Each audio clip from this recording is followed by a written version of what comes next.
It's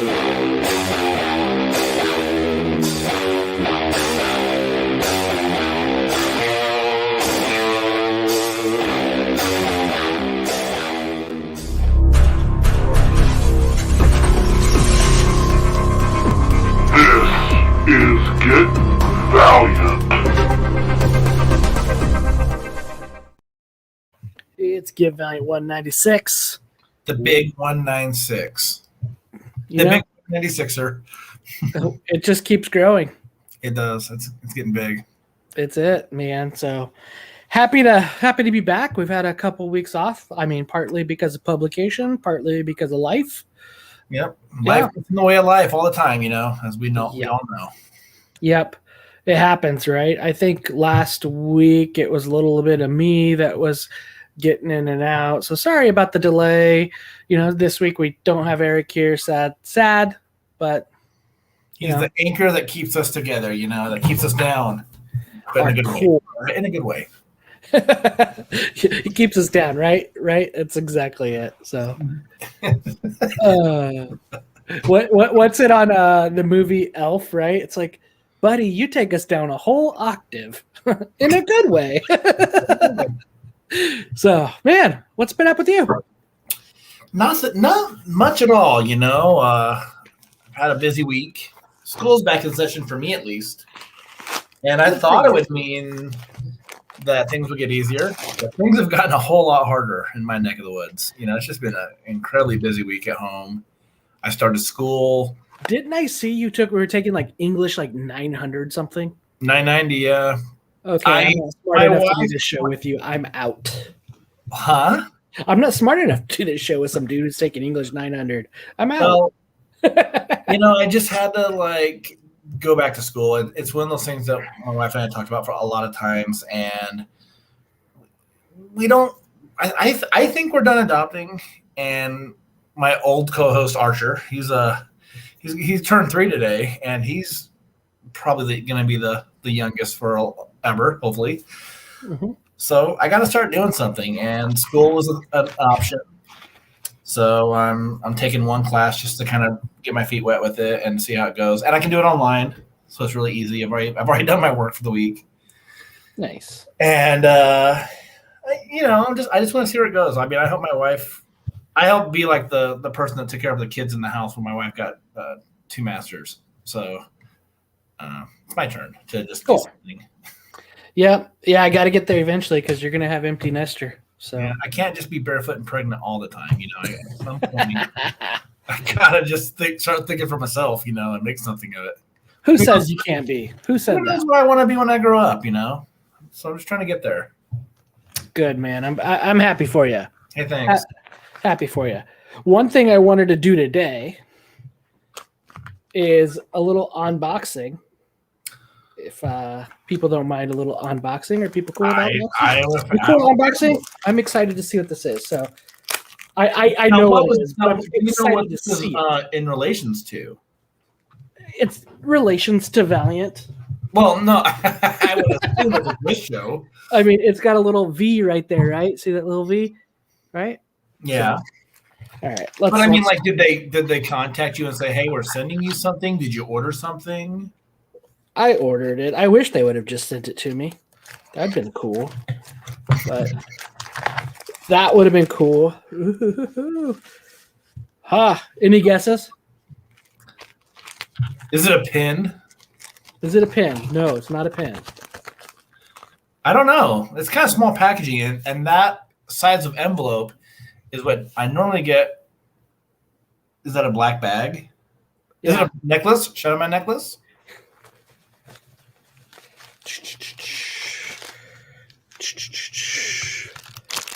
Boom. Man, that is sweet. So for people who are listening, that's the Shadow Man pendant necklace they have in the Valiant store right now. That thing's rad. 100 of them.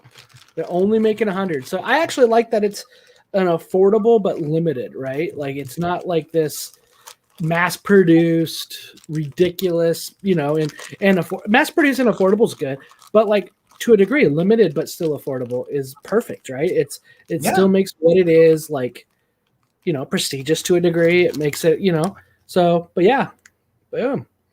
Nice little case that it comes in too. So, I mean, I'm glad that it has that. I have my idea. I'm going to save my idea of what I'm going to do with it because it's not me to wear it. But I'm going to save my ultimate plan, but there will be more about this coming. Oh. Got a plan for it. Man, I have nothing to unbox. The last thing I got was I bought the Harbinger facsimile cover for book from Cowabunga Comics. Is that right? Who was doing that? And so I already have them put away. So I can't show them Didn't off. you find some like DCBS variant prints at DCBS recently too? I did. I got that Shadow Man 13 with the Shane Davis cover. Yeah.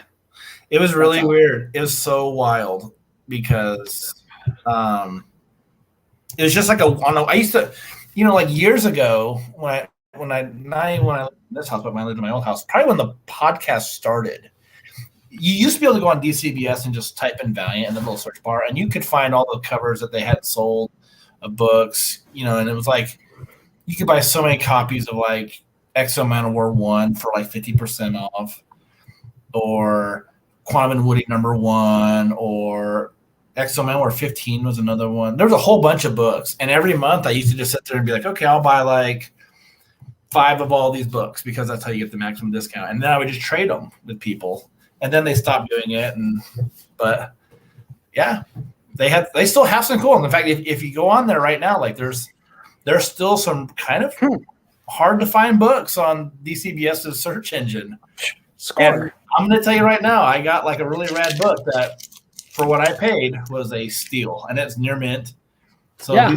These aren't like damaged books that have just been like sitting around, sitting on for like 4 years. Like these were like, I could get that thing graded, probably come back at 9.6, and I don't do that stuff, but yeah, I mean, like I've been kind of slowing down on buying stuff, but like the facsimiles that I did, I wish I would have even thought about having one out, just because I've bugged people at Valiant for a long time about how they should always keep the older stuff in print, especially like the old key issues, the old first appearances. And this shop, and I want to say they're in Wisconsin, they were just like, hey, can we just do our own facsimile of the old Harbinger? There's a new series coming out. We want to do our own. Yeah. So, there could be more of those books that come out. I don't know if it's going to be something that just that store is doing, or if there's going to be other stores that are doing it, but I'm all in on it. Like, I think it's a great idea. Marvel and DC have been doing books like that for years. Yeah, I was going to say that. I mean, Superman, right? Action comics, right? Like Detective Comics, like those have all been redone like that. I just bought the facsimile for Werewolf by Night 32, which was the first appearance of Moon Knight. I used to have the original many, many years ago, and I don't know why in the hell I sold it. But I did. You should sell that right now, though. And yeah, it's ridiculously priced. But, it's cool. Like, these books are just the same. I mean, it's different paper. But, I mean, that facsimile for Harbinger 1, got a coupon. They look really similar. Dude, that's cool. They look really, really like the print, the color looks a little more vibrant, right? When you put them side by side. But that's also a 20, 30-year-old book right now? Or I don't even know. 30-year-old book. Almost 30. And the print run originally was like 48,000 or so. Right. A lot of them missing coupons at this point. Yeah. And honestly, my own opinion on it is I hope that whether it's going to be Valiant doing these and putting them out like how like the other publishers do, or if it's another shop, I'm 100% on board with it. I think they're great. I've got all the originals, so it's not a case of me not being able to get it, but I think if you were like, oh, I can't afford $100 to get Harbinger 1, this thing looks just like it, except for like the the price on it on the cover is obviously different. It's a nice little thing to replace, to fill in the hole. Right. Yeah, dude. I kind of jealous you got that. That's cool. And it's good to have a reader copy too, right? It's always good to have a reader copy with whatever you're doing, especially with a book like that. And that to me is more telltale sign, or it was in the works as a telltale sign that a movie's coming. The fact that it's out now kind of makes me question that a little bit. The fact that they did produce it like that is it really coming? Because I feel like they would have waited till the movie was really announced or there was a trailer before they did that. I don't know, or they really don't know, or is it in prep for the new series that's coming soon? So. I think it's for the series. But, you know, again, like I've said this a lot of times, I still love the old material. I'm a big fan of the 90s Valiant material. And there's something cool about it when Valiant right now is like, hey, here's that blast from the past. Don't forget about our history. I'm glad they find ways to do it. I wish there was more of it. I wish like every year we got more than an omnibus, because there's, you know, probably close to 1,000 books that came out in the 1990s from Valiant.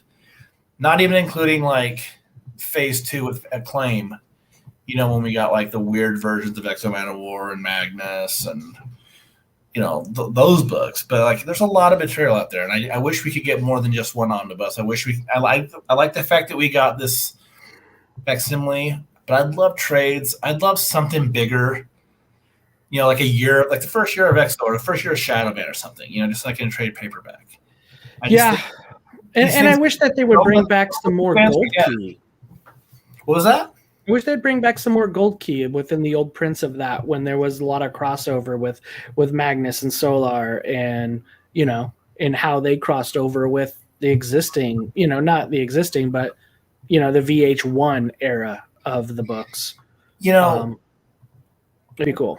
One thing I always think, like one last point on this, is some of that stuff still is relevant, but some of it just holds up so well.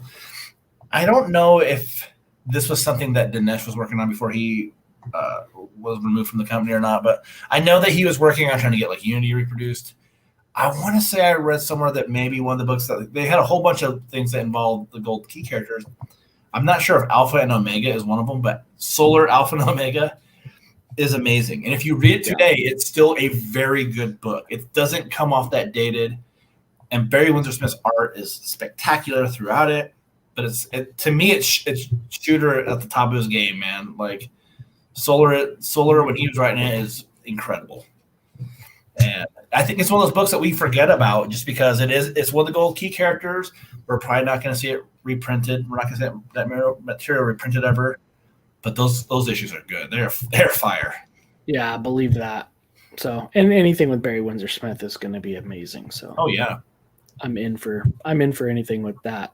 Like Monster, did you get that hardcover Monster? I have not yet. I was waiting for a convention to come up and see if I could get a copy. They say it was actually a pitch that he had back in the day for the Hulk that didn't get pushed out, and he kind of rewrote it to make it work. It's kind of what I heard. I got it. I haven't read it yet. I went down. I mean, like, I think I'd read that too. So, and you know what? It could have been one of those things where like maybe like ideas from it ended up getting picked up in the book. And so then that's probably why maybe it didn't get picked up or something. Because I just can't imagine that they would look at that art and be like, nah. Yeah, exactly. You would hope so. Yeah. Right. So, I mean, who knows? But I'm hoping to get it like in a couple weeks. Yeah, I'm kind of hoping that that's the case too. It's good. I mean, the art in there looks good. Obviously, it's anything Barry Windsor Smith. So, I haven't read it yet. One of the things I have on my shelf. Excited to read it. But yeah, if you get any book with him, I'm in for it. So, me too. All right. Any other news that you could think of that happened? Oh, I cannot. I don't know if solicitations came out. I didn't. Yeah, well, I know that we have November set up, and that's going to be like Harbinger 1 and X-O Manowar 8 or something like that. So, not sure what December has in store, but I think that's November. So hopefully we get a little bit more. I think it's going to keep getting produced. We're going to keep getting something. I think it's still 2 books. I think we get 3 books in a month, right? I think we get 3 books. I think we're getting a Ninjak, an X-O, and a Harbinger 1 that whole week, actually. and then it's going to be X-O 8 and Harbinger 2 or something. So there is 1 month where there's 3, I believe. So, well, that'd be nice. Yeah. So hopefully it's some more for all of us that we can all enjoy and learn to love. So, all right. Trying to see how I can get this for us here. I got some slides ready for the event to watch over some to look at some comics. But let's start this off with what we call it's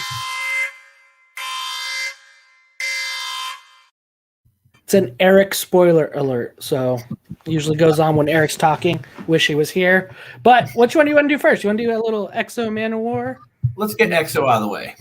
Let's get X-O out of the way. So X-O Manowar number 2, Dennis Hopeless, Emilio Laiso, Ruth Redmond, and Hassan on letters, which he actually did a fantastic job on letters in this issue. Yeah, I think he's done a great job overall with Valiant on him. So this, we were waiting forever for this book to come back. Like it had a big hiatus. And so issue 5 picks up, and if you forgot where you're at with X-O, don't worry, we'll let you know where you need to be, and we'll get you there. Yeah, they're on Troy Whitaker's boat, and the big nanite storm attacked the boat, and you just kind of see X-O floating in the water, So this book issue 5 opens up, with the remains of that, you see X-O kind of go and battle this nanite swarm in the ocean, and lucky for him, he finds like some old sunken submarine that he explodes. But unfortunately, like Sean Hara is like offline. So even though he's able to do things with the armor, he's able to command the armor, her personality is like missing in action. Yeah, it was a weird element, right? Where it's like put in a coma, right? It's kind of put, in comatose, where it's just, it is just all Aric. There's, it's interesting. The Whitaker kind of comes and saves the day to a degree, and there's a lot to be unpacked there that we can continue to talk about. And then, Aric basically, is met with this big like nanite storm, right? And it's, they're basically set that it's attacking Sean Hara because Sean Hara is the only one that can compete with it. Because it's technology of any sort, and it gets pretty much at the end of that issue or the beginning of this one, it's it kind of kicks some butt within the Aric Sean Hara team up, and it's an interesting element. Like I think when you look at this, as far as the way this book looks, it is gorgeous, right? The art is good, the colors are fantastic, even the lettering has a great action and impact. I think that's phenomenal. But I feel like you're getting a weak-minded Aric of Dacia. You're getting, it's weird that you say that, because I kind of felt the same way, where it's almost like he's got zero answer for anything the entire time in the issue. But then like Troy Whitaker's like, I've got ideas. How about this? And let's look at this thing and that. And Aric's just kind of like, yup. Like he's just kind of a dipshit. And right. For the guy that's had the hardest time trusting people for a while too, right? Yeah, but not only that, but like it kind of seems out of character. I mean, look, we've complained about bits and pieces of this run like throughout. Okay. But like it just seems like for a dude that's like has so much like military history, he's done so much with like this incredible armor and all the things that he's kind of seen, he just kind of comes off like an idiotic character in this issue. And I hate it, and the thing is, like, here's something that bugs me about books is like, I hate when you have like your main protagonist just seems so ineffective the entire time. The supporting cast is like, they're the ones that are like dropping all these tidbits on them, So it's just like, I wish like with the way the story was created, you could have given Aric a little bit more insight or a little bit more intelligence in this issue. Just a little bit of something where he just doesn't come off like the most hopeless person. Yeah, he really, It's almost like a piece pushed aside, and this is really a Sean Hara story, which I wish they advertised that more of that. But I think just letting some rich guy on a yacht, that's what I keep thinking of Whitaker, his PR person now or whatever, come in and kind of run the show just is not him, right? When he had somebody extremely capable like Capshaw, he wouldn't let her run the show. Right. He would just kind of, hard headed with it. And you got Capshaw. And so this is really, honestly, to the degree, making Capshaw look like crap, too. The way that Whitaker is just kind of running the show. Well, and he can't be a good guy in the end, right? I have no idea how they're playing that. To me, it just seems like with the way everything has been, like, there has to be that, like, reveal. Like at some point where he's like, it's me, I'm the bad guy. Like I'm just waiting for that because he just doesn't seem like he's done anything other than like he seems like, for one, he's really trying to get to understand the inner workings of Sean Hara as it is. But he just, I don't know, he just comes off as like such a creep. He just can't be a good guy when this is all said and done. Right. No, I don't know how you could swing it. And I mean, I guess that's, oh, gotcha. You thought he was going to be a bad guy. He's actually good. But it doesn't make him less of a douchebag or a creeper, just, I don't know. Like, I think if you were going to make him a good guy, you'd make him a lot more likable. Right. And honestly, I could almost see it's like, hey, oh my God, he's actually a rich guy who has all this money, but his parents died leaving a movie theater back in the day. Oh my gosh. You know what I mean? I don't know. Is that what they're trying to do? Is try to make it this? I don't know. I have mixed feelings about the way they're playing it out. And then mixed feelings about how they're making, Sean Hara, who's been alive for thousands of years, just get owned by some nanite piece. Which I don't know. I don't know. Yeah.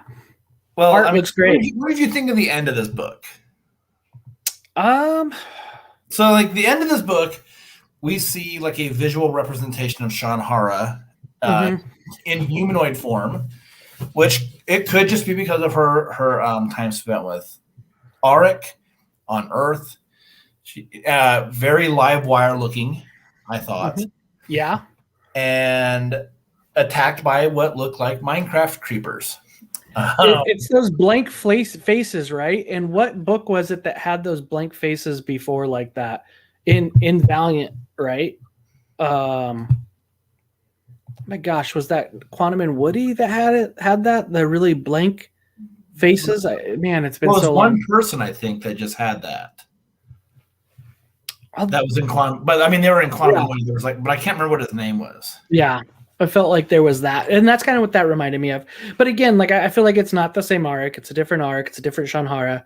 The ending seemed really weird, like lost in some strange Neverland video game with these weird characters that I felt like I've seen before. That I don't feel like they're new.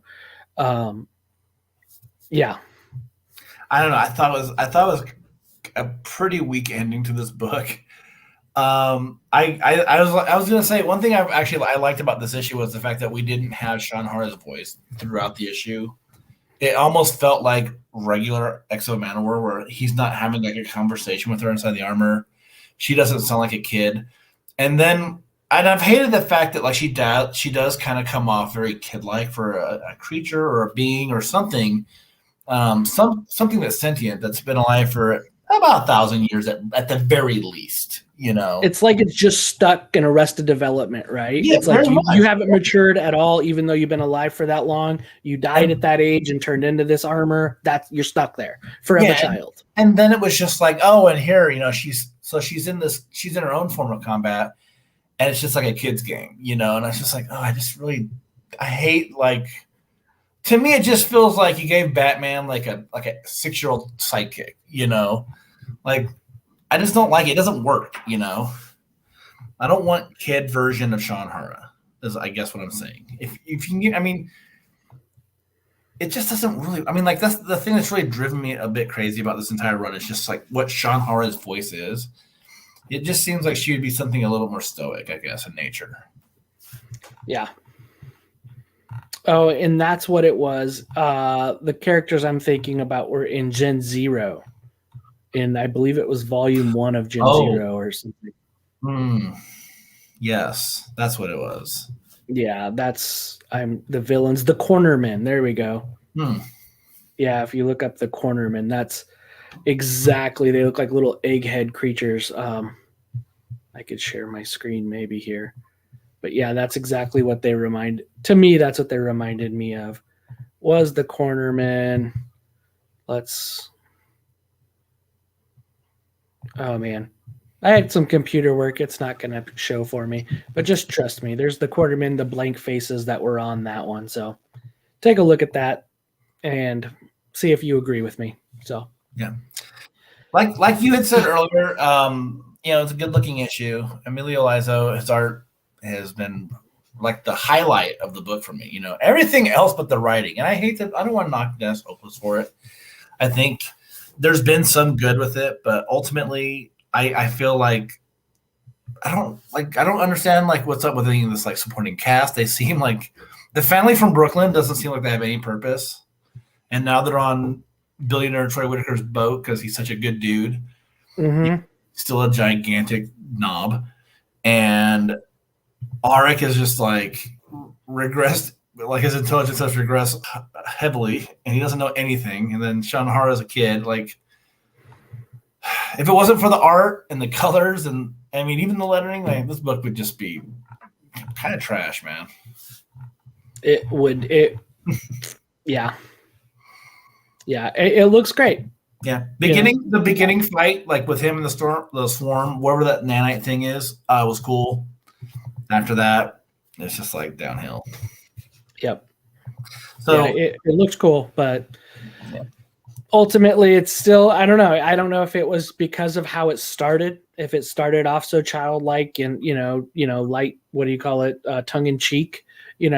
With it, and it was so. The little one-liners that were happening. I don't know. Is it just the after effect that I'm having with that? Possibly. It has started off better than the first arc. I give it that. Oh, I don't know. I mean, I think that the action's a lot better. Mm-hmm. And I thought just like the look and feel of it for that first moment in the book was really good. I had a little bit of higher hopes for it when I was reading through it, and I was like, okay, Sean Hara's knocked out, but it's just like it just doesn't go from there really anywhere.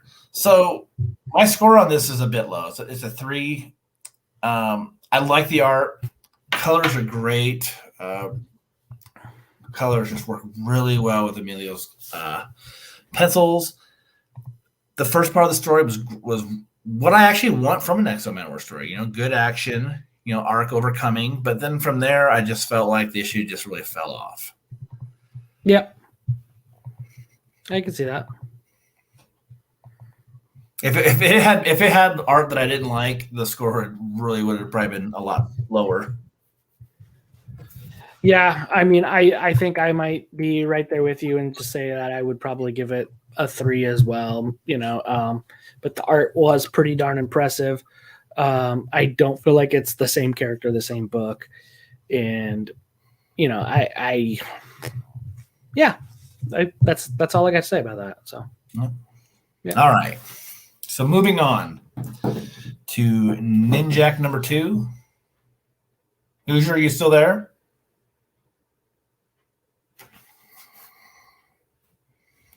Well, we may have lost Hoosier. Give me a moment to find out what's going on with him. If we have to wait for him to come back on, I can keep going. Yeah, just keep going. It's good.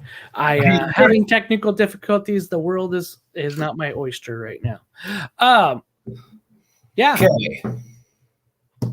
I already gave my score for Ninjak. I'm done. Oh, dude. Okay, cool. All right. So that was Ninjak number 2.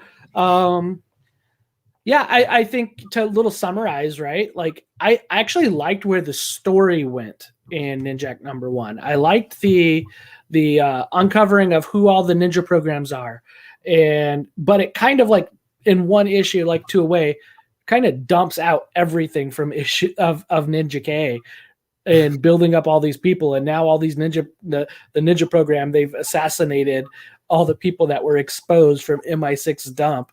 And so hopefully that's what they make you lead you to believe in issue #1. And so I hope it didn't do that. I hope you don't have all these potential awesome damn characters that were built up in Ninja K. And issue #1, there's a dump, everybody's assassinated. There's this guy called the Kingmaster that's going to kill everybody. And now we're just going after Ninjak to save the day. You know, I think the best way to sum up issue 2 of Ninjak is, have you ever wondered what it would be like if Ninjak fought like 3 members of the X-Men? Like Storm, Colossus, and Nightcrawler? Or Beast, maybe Beast. Maybe Beast. Same like a little. If you ever had that dream, maybe you've like wrote that fanfic. Maybe you wrote like a naughty story about it. Either way, this is your issue. Right. Ninjak fights 3 members of the X-Men. Their names are pretty similar too. And the thing that, so and here's the thing. I mean, like if I could take away the fact that they do look pretty much like the X-Men. Well, I don't think they look like. Well, I guess it's hard to tell with that art. Well, I thought that the Storm character. Oh God! Well, and the Colossus character. Yeah, and the other guy too. He looked just like Furry Beast, like Furry Hank McCoy. Anyway, it was like Hank McCoy crossed with Nightcrawler. Is really what I got out of him. Yeah, like and Blue. So here's the thing. I know that with comics. And at this point, it's 2021. Marvel and DC, they've got versions of all their characters. And to me, Valiant's always been kind of cool where, like, nobody's exactly like anyone at Marvel or DC. I mean, people will be like, oh, do you like X-O Manowar? He's only kind of sort of like Iron Man. He's not really like Iron Man. He just has a suit, you know. But there's a lot more difference there than just having a suit, you know. Even if Bob Layton has drawn the shit out of both of those characters, they're very different, you know. So to me, like looking at like this issue, I was like, wow, this is like the first time where like they're super blatantly just like someone from another universe. Like you could have just taken those 3 characters and popped them in. That's who they were. It's kind of weird, but the thing was like, I think like in an issue like this, part of the fun of it is seeing how Ninjak handles a guy made of steel. How Ninjak handles someone who controls weather, or how, if he's got like a feral beast of a person that's right in his face, how is he going to handle it, and like, and it was cool, like as far as like how the story is going. I think Jeff Parker's story is pretty fun, to be honest. Yeah. I think it's always going to come back to with this. I feel like every issue I'm going to review of this is going to be like, I like the story, or I even love the story, but man, like the art is a bit of a distraction, or like, why couldn't you just color it a little bit differently so that like, there's just a little bit more of something. I mean, it is what it is, What and is either accept it or deny it. What is the girl's name in this? Oh, it's on the tip of my tongue. They make a good point of using it here and there in the issue. So I mean, like, yeah. It's interesting because there was panels from one panel to the next. Her hair color changed, right? Like literally. And then I wish I could share. I might be able to share my screen. It just won't be a good image. But you look at it, and you could probably you'll be able to see it. You could see, no, you can't. Wrong one. So there's an interesting image there that if you look at, you can see this like this weird kind of, I don't know, display that they have of where the panels just aren't flowing. Here, maybe. Yes, where the panels aren't flowing too well. And you see like it's in the middle of the screen where you could see the Nightcrawler character, kind of his black shadow, and you see how the gal is behind Colin, and then the very next panel he's right, or she's behind him, and the very next panel he's right behind her. Like, hey, it's just like, wow, you didn't look at the panel that's right above you. I don't know, just the little bits of that stuff kind of threw me off, and the panel layouts were really weird, and I don't felt like it flowed on some of these the splash pages. I understand that part too. You know, like I think like some of what like there's been parts where some of the pages I'm like, oh, I love what he's doing with the panels, and there's times where I'm like, I hate it. You know, and I didn't have as much of a problem with it in the first issue. I really think like a lot of it could just be fixed if like with this style, if you could just maybe take the coloring out of his hands and let someone else do it. I'd like to see what they could do with it, you know, because I do think at some point the art is a little hard to kind of view a little bit, you know, like to really read like what's going on with it, I guess. I'm reminded of like Marcos Martin. Like Marcos Martin, I feel like has a similar style to Javier Pulido, but he doesn't get colored the same way. And, you know, it just seems like his coloring is a little more natural to what you would see in a comic book. And to me, like, it really makes me like his art, you know, like you can have simple art, right? But you got to do some other stuff with it to kind of help accentuate it, you know? And I just think like, if you only have 3 colors that you can print, or like, you're like, hey, we can use purples and light blues and a lot of orange, a little bit of purple here and there, and that's all we're going to do. Come on, man. It's not even like a good look of the book, you know? But the story, this is the exact opposite of X-O Manowar, where like the art is not great, or the art isn't getting me into the book, but the story is what it needs to be. And I can look at a comic book and be like, okay, I don't dig the art, but a good story can always carry a book if the art's not great. It doesn't work the other way around for me ever. You can't have a really good looking book and be like, well, the story's a dog, but like at least it's pretty. That doesn't really work very well. So I like this issue a lot more than I liked X-O Manowar. And in the end, hey, you know, Ninjak, he beats the X-Men. So if you ever wondered if it could happen, it could happen, you know. Yeah. Yep. Ninjak can beat the X-Men, or at least 3 of them, right? Yeah. I hope that the what's the beast guy's name? Growler or something? I can't remember. Oh, Growler, yeah. Hopefully he's got a healing factor, you know, because he gets his hands chopped off. Yep, gets his hands chopped off. Storm throws some hell on Ninjak, and then he like throws his sword at her, and yeah. There was a lot. And what do you think of this Kingmaster? I mean, coming into this where here's this event, and then it's like there's mutants now, and he has the fire-breathing dude who just kind of like destroys somebody who's out to assassinate him. I don't know what to think yet. I mean, I think with a lot of these books, we've always built up with Ninjak especially, they build up the threat of who the villain is going to be. So with Ninja K especially, Christos Gage did this wonderful job building up the Jonin, right? And that dude is still out there somewhere. He was a badass. Who knows when we're going to see that dude again, right? Because we don't even know when that story is going to continue. But then, like, even like with like Ninjak, when that launched under Matt Kent, you know, he built up like that like League of Assassins, and they all had like a supernatural connection to Master Dark and all this kind of stuff. And so I don't know, man. Like, I feel like this Kingmaster guy or Kingmaker, whatever his name is, like, I feel like Jeff Parker's kind of got his like work cut out for him, because I think previous runs of the book have really have done a great job establishing the overall threat. But you know, I mean, like at the same time, like I think like Ninjak's the kind of character where like you can do that, and there's a lot you can do to make him such a versatile threat in return.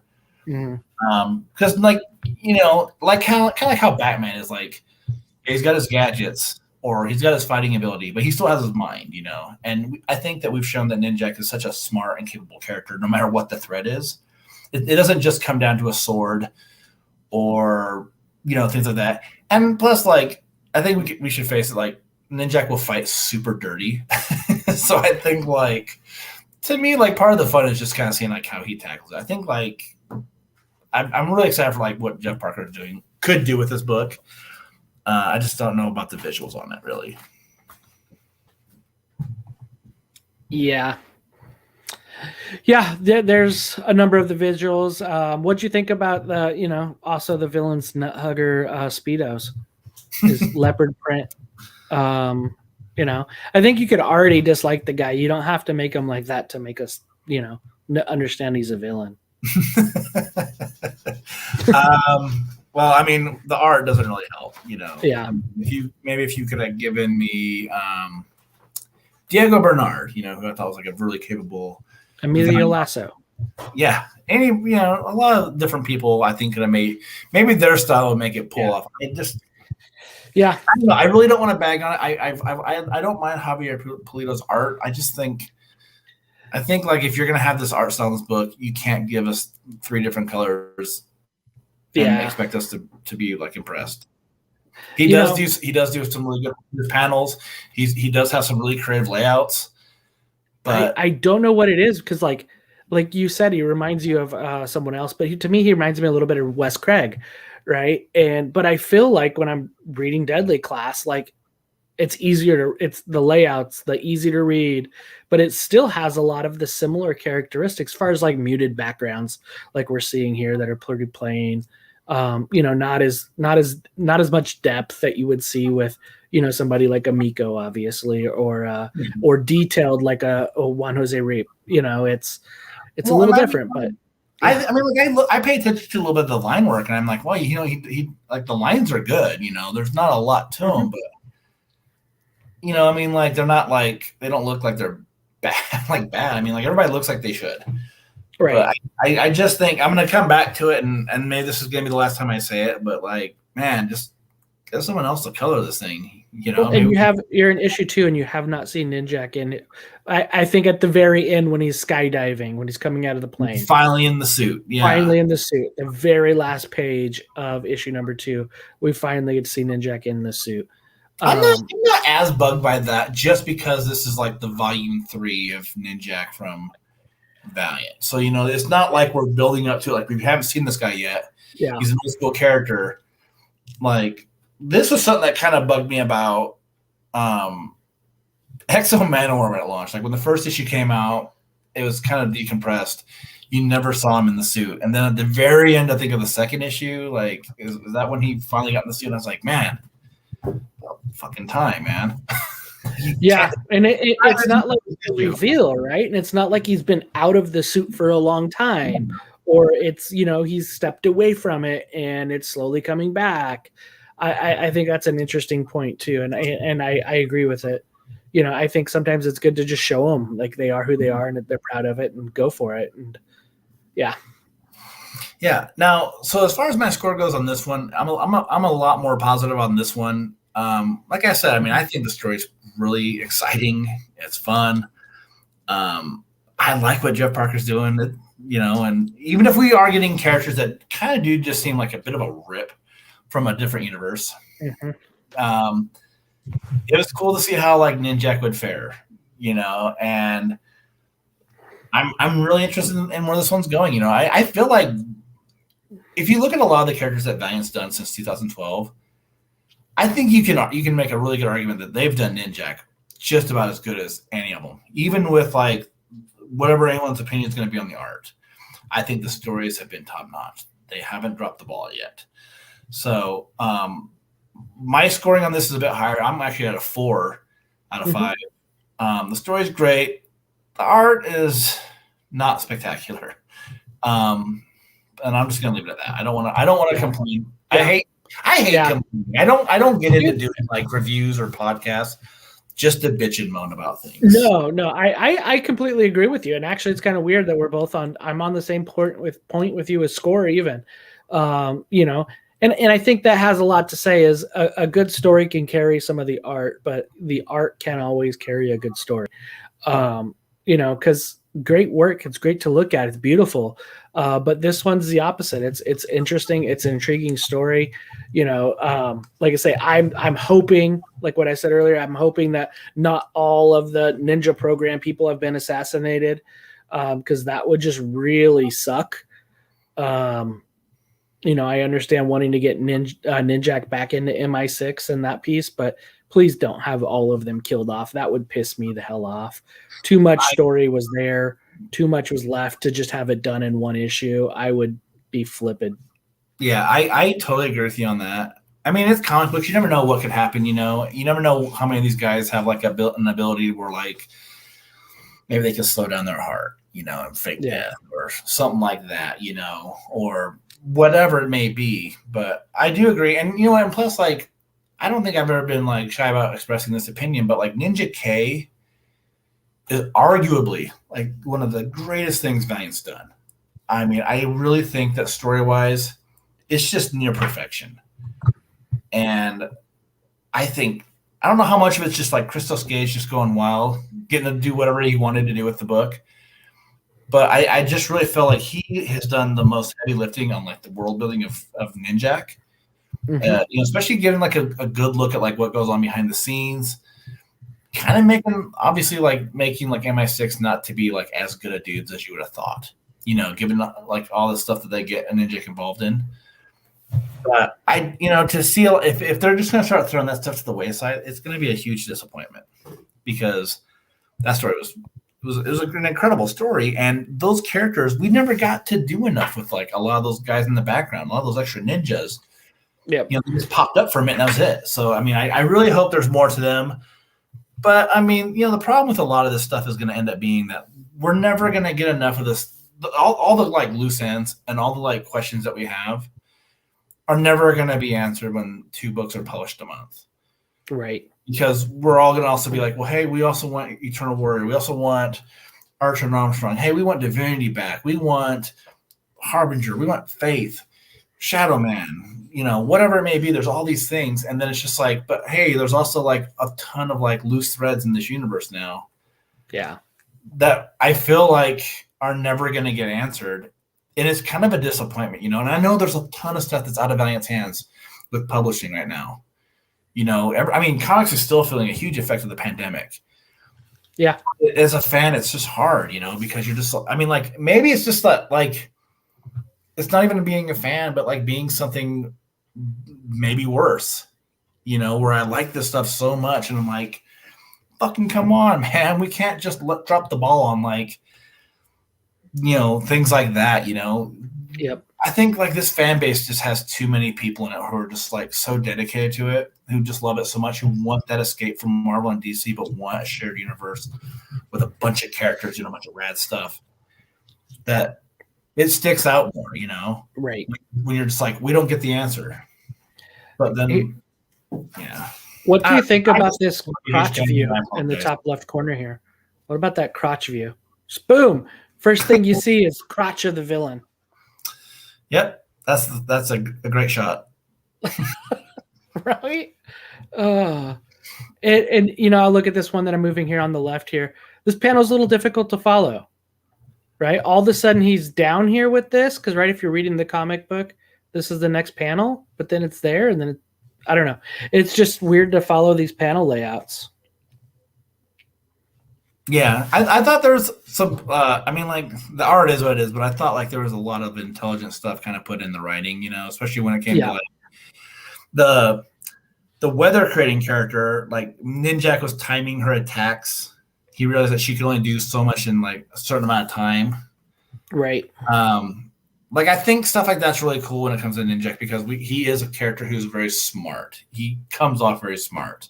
He's got a lot of like he's like Batman, in a way where he's like he's thinking like so many steps ahead. He knows like how he's going to do certain things before you even think about doing it. I think like in situations like that, it's a perfect example. The covers look great. Covers look amazing. Yeah. Yeah. Covers are spot on. I'm down for those. Yep. So yeah, I think those are great. And I do like the pre-order edition that it actually is relevant to the story, right? You have, what looks like to be whatever the king maker. And then you have this new character and Ninjak coming up, right? I love that it's relevant. It's to the story. Same thing with the A cover in the middle. You kind of get the 2 little villains that are going, the 3 there. So it is kind of coming to the story, which I dig. So. Yeah. You know, and I think I said this last time, and I think it's been true like for the last couple months. Like the covers have just been awesome. Mm-hmm. So I like that. I think that, yeah, look at that issue. Oh yeah, I mean, we didn't even talk about the X-O Manowar covers. That's like phenomenal right there. I love this cover here. That boat cover is awesome. But as much as I like that, and I mean, like, especially like I think there's like a virgin version of that with the logo. But that one where it just shows like his body kind of like in the dark of like the ocean. Yeah. Is great. What a great cover. Seriously. It's that one's pretty damn cool. Yeah. I dig that cover. That was simplistic but good. Mm-hmm. So yeah. They were great looking book. Great. That was a great art of an issue there. So yeah. But so ultimately it's like we actually got some books, which is nice. Yeah, I guess one thing I'm confused on, there was that great promo image of Tyler Kirkham drawing X-O Manowar. Was that not a cover? Right. That wasn't a cover. That was like a hey, he's coming back promo. I think it might be a cover for later on. Oh, okay. But it was like a promo cover, so it might be one of the covers for one of the future issues. Yeah. Well, yeah, that was like that. We'll see if we can figure out some information on that. But that was a great image too, and I just thought, man, like I was looking the other day on eBay, like trying to get some of the covers, and I was like, oh my gosh, like there's not one of this book, is there? No, that one I've only seen with like a trade dress of like coming back. Yeah. Yeah. But really, it's I'm sad we don't have Shadow Man right now. I'm sad that's taking a break because I feel like it was on some good momentum with that first arc. That felt really, really solid. So I'm sad that's not continuing to go because I feel like it can lose momentum and people can forget about it by taking these breaks sometimes. And I really feel like Valiant needs to have something that could keep their momentum, right? I like the breaks when it happened to like Divinity and Rye. That worked well. Partly because it fit with the art with Clayton Crane and whatnot with Rye. But it worked with those two books per se. But I think it's good to have something that's consistent and it's consistently good to continue to have it month in, month out. Because I think people are quick. There's a lot of things to distract us in this world right now. There's lots of things, media, Netflix, Hulu, HBO, right? Just in TV streaming. And then you got comics, right? There's 100 comics produced every week that, to distract you and to pull you away.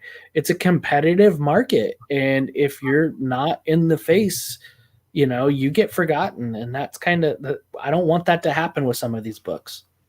I agree, and I just hope that like, I honestly, like even though like I feel like there's been things that I've complained about with like the books, I do feel like we're starting to see a bit of an upswing with the books. I feel like we did have a moment where like the books were kind of getting mediocre, but like I mean, aside from X-O, like I think the books right now look awesome. Like I'm actually pretty excited for Harbinger. I haven't read the preview that's been out there in the back of the books. But I like the art. I mean, the art just seems like kind of a departure from what we've seen, but like not in a bad way necessarily. But like, I mean, like Shadow Man has been great. Mm-hmm. We didn't have the sales. Rye before that was just great. Very, very great book. Ninjak, I mean, like I've got issues with the art, but I think the story is yet again another great Ninjak series. Yep. But if you have something that people are liking and they're on board, right? I think you need to kind of, do the DC mindset of like, you know what? More Batman will fix it. Like, okay, just throw more Batman. But sometimes it's when you only have 2 books and one of them's a miss, you know what I mean? But you're having a book that's on a good momentum. Keep running with it, right? Keep playing with it. Take it and run. Take the hot hand. The sales, it's always been Valiant's problem, as a smaller publisher. It's just like, how do you keep people buying these books?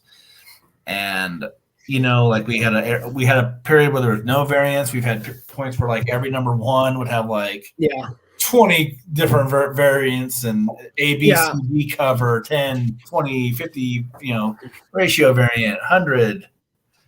I mean, I looked through the boxes just the other day because I'm trying to catalog everything, and it's like Bloodshot Reborn had like a, I want to like a 1.15, 1 in 10, a 20, a 60, 100. Yeah. Yeah, there were so many animation. of them. And I mean, That was like, huge. we had the fans that complained about we don't want variants. We have the fans who are like, we want more variants, you know, and I'm one of those people. I like to collect. Do what sells. That's what I'm going to say. Is do what sells, do what works for business and makes sense. But I mean, what is that though? Like with Valiant, what is it that's going to keep these books selling?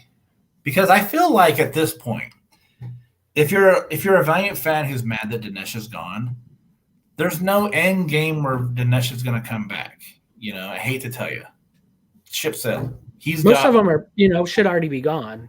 Yeah, he's already got his next thing lined up. You know, he's doing Bad Idea. He's putting out books, and I don't know why he would want to come back. Honestly, right? Seems like he's doing pretty good. So if you're like, I'm a Valiant fan, I'm holding out for that. Probably not happening, man. You know, this company can get away with putting 2 books out. And if you're just, and I mean, like, there's this thing on like Valiant comic fans Facebook page where people are like, if like, I think it was like, someone posted like, if you ran Valiant for a day, what would you do? You know, I think it was Greg Katzman who put that up. And all these people were like, oh, I'd hire Dinesh. Why? Oh, no. Greg had a great answer. If you become editor-in-chief of Valiant, what would you do? Greg answered it, goes, I don't know if I want that. I'll be my own job. I'll do what I'm currently doing. I don't want to do that.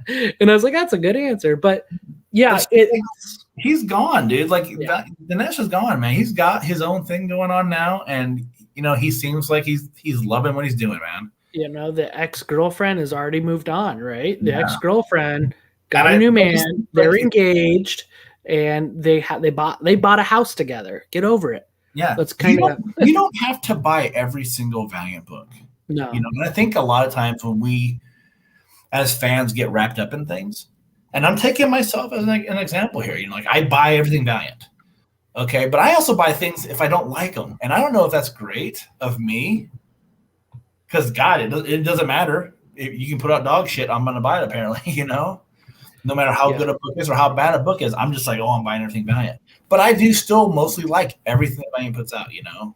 And I like to be like, well, I do have every X-O Manowar book that's been put out. It's kind of a nice feeling, you know? Even if like 5 issues of this series I've just not really liked.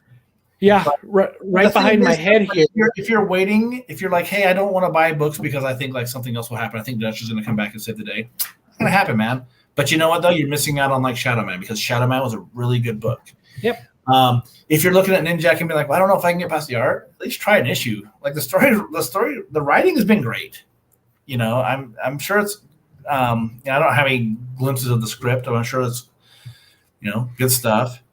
But we've had a lot of good books, you know, and I just feel like, are we just missing fans who are still bitter because, like, someone else runs the company? Or are we dealing with people who don't have money because there's a pandemic going on and people are struggling in lots of different ways? Or people just dropping off, getting out of comics? Is it that, like I say, or is it the loss of interest, right? Yeah. Is it the loss of interest because it's not as frequent? It's you know, now I'm going to go really invest in buy every single Black Hammer book. Or am I, you know, jumping into, you know, I don't know. The new Power Rangers. I know when there was like 6 to 7 books a month, I bought, you know, at least 6 to 7 Valiant books, just like the A cover, and I would hopefully buy the B covers, and I'd buy all the pre-order editions too, you know. Mm-hmm. In fact, I mean, normally I get every A cover and every pre-order edition. And if I can get some variants, I throw them in too. Mm-hmm. So like right now, I mean, like my comics buying, I want to keep buying comics. I want to keep reading comics. You know, I want to read more stuff because I'm not getting enough of this. You know, and we've brought this up on the podcast too, you know, like it's just like if I don't have what I need, I've got to find it somewhere else, you know.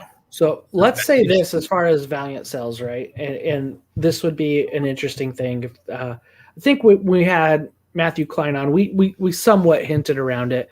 And but let's say we've talked about this event that may be happening in 2022, right? What would you say? And I know I think I already know your answer, but if they decided to do a Kickstarter to say, hey, we're going to kickstart pre-order this, you're going to do this to help fund this, and this will get you the hardcover for this event, when the series is over, and it would upfront sell the issues. Right, I would probably buy the hardcover, do it on Kickstarter, and then still buy the single issues of it. Man, I would totally do it. You know what? Like, I think when we had that conversation with Matthew, it was like Berserker, right? Yeah, well, but when we talked about it with him, like, because it was like a bunch of publishers who are maybe bigger than Valiant, okay, or at least are selling a lot more books right now. Mm-hmm. Like Boom Studios, Kickstarter for Berserker. They did Kickstarter for like Power Ranger hardcovers.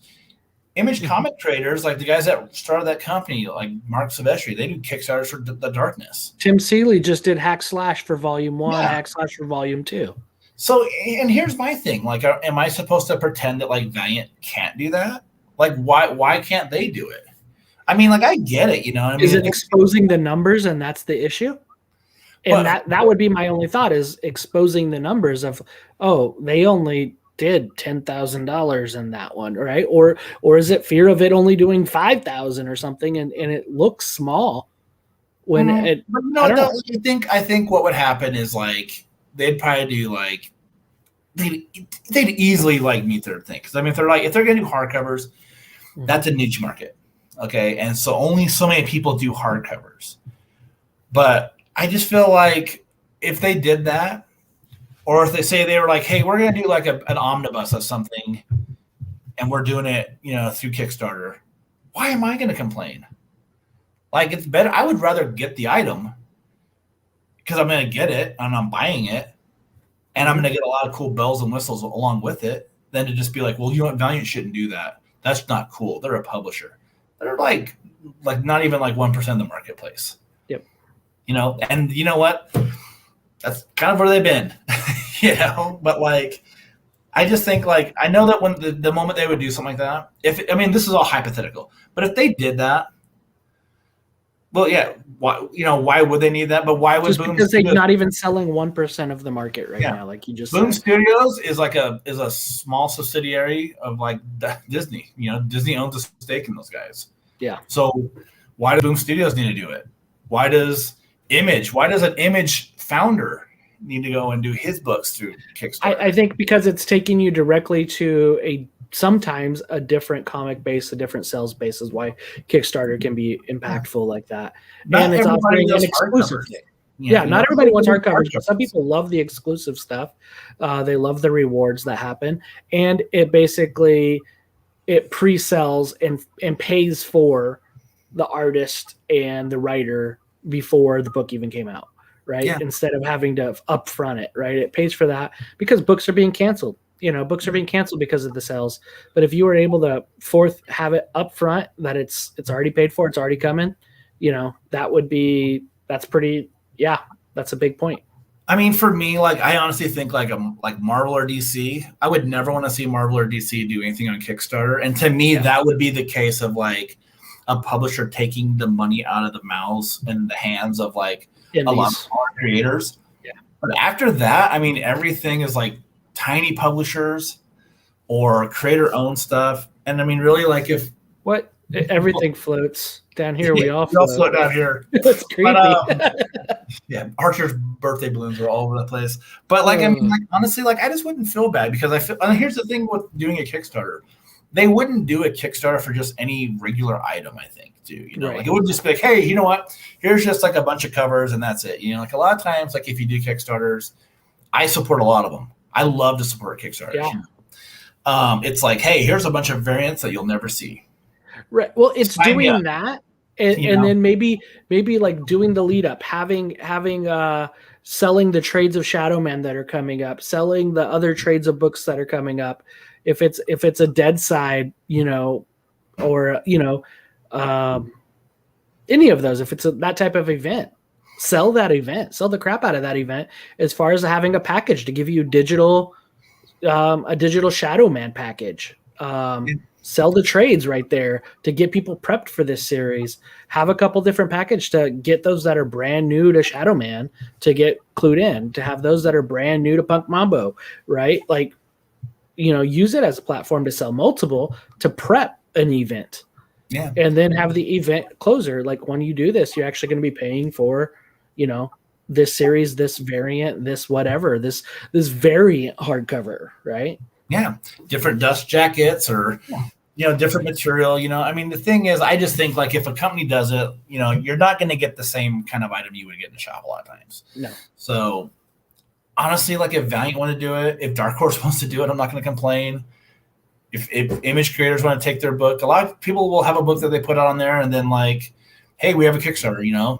Curse words, Charles Soule and. Well, you look at like Scout Comics, there's White Ash. I don't know. Those guys have been on Hoodoo, and they did 3 or 4 volumes and ended up doing a hardcover all through Kickstarter. And now it's all being produced single issue on Scout Comics. Yep. I've supported all those. Yep. Like, you were the one like that introduced me to that. When you like one day you sent me an email, you're like, you should interview Charlie Stickney from White Ash. Yeah. And I've been a fan of that book since, man. Like, yeah, it's cool. I've backed every Kickstarter except for the hardcover one. So, yeah. I just think sometimes like, why shouldn't a smaller publisher do it? Like, I don't care if they've been bought for $20 million. Like, a lot of these companies have been bought for a lot of money, but you have to look at where all that money has to go at some point. Like, yeah. But I think if you did a revenue or an assessment of how much Valiant's worth now, I don't think it would. Be pushed that much money today. Well, who knows though? I mean, like if somebody was like, the problem. IP. I guess for IPs. Yeah, IPs are who knows what they're worth really. Yeah.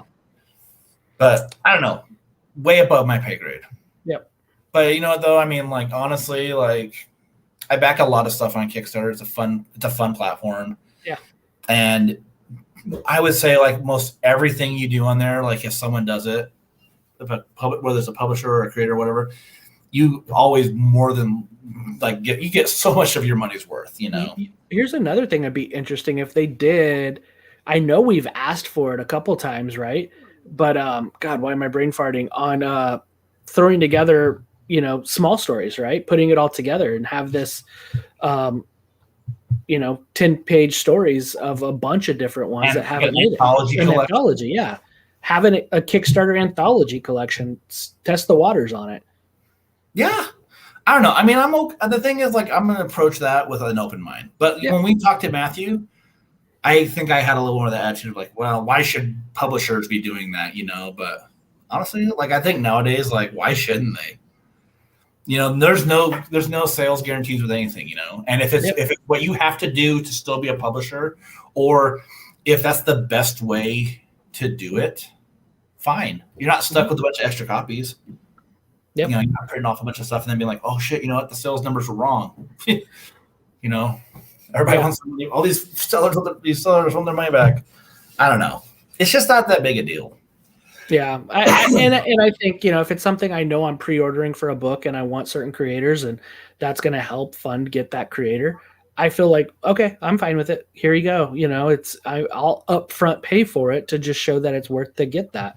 That's potentially what would get somebody like, Matt Kent to write a book with Keanu Reeves, right? And vice versa. And look at that, man. That book was like big time. 600,000 copies, and like they sold the hardcovers off of that thing for a ridiculous amount of money. Who's the other guy? The thing is, I don't hear any of those people that would be like, I don't think Valiant should do that. Being like, you know what? Boom Studios shouldn't have done that. Bunch of fucking crickets, man. Yeah, it's like we shouldn't have done that. He's got like $80 billion, right? Right. Well, and who's the other person they're considering? The other Keanu Reeves. Let's get him to co-write it. Yeah. Let's run with that. So. And I mean, what is it? It's Eternal Warrior meets Bloodshot. Oh, it really is, right? It really is. It really is. Dig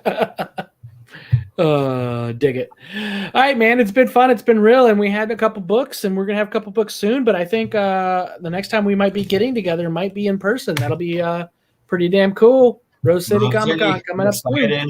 I am so excited, dude. Oh man. Yeah, dude. Yeah. Let's geek out. I'm gonna bring Super Fight and a couple other things. So let's have some fun. Yep. Sounds good. Well, dude, it was fun, and thanks everybody for jumping on. It looks like we had Token jump on at the end, Scott Bloom, as always, appreciate the support. Those of you jumping online, doing it on Spotify or Stitcher or Apple, whatever, appreciate you guys just as much. Make sure you comment, come visit us at Facebook's page, and subscribe on YouTube, whatnot. So, yeah. Yep, sounds good. Bye. Hasta. Stay valiant.